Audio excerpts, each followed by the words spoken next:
من جان ناقابلی دارم.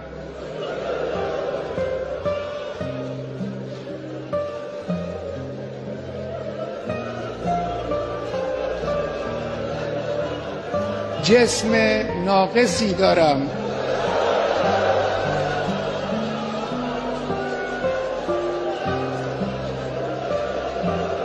اندک آبرویی هم دارم که این را هم خود شما به ما دادید. همه اینها رو من کف دست گرفتم، در راه این انقلاب و در راه اسلام فدا خواهم کرد.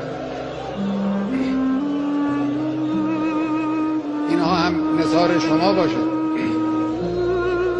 سید ما، مولای ما، دعا کن برای ما.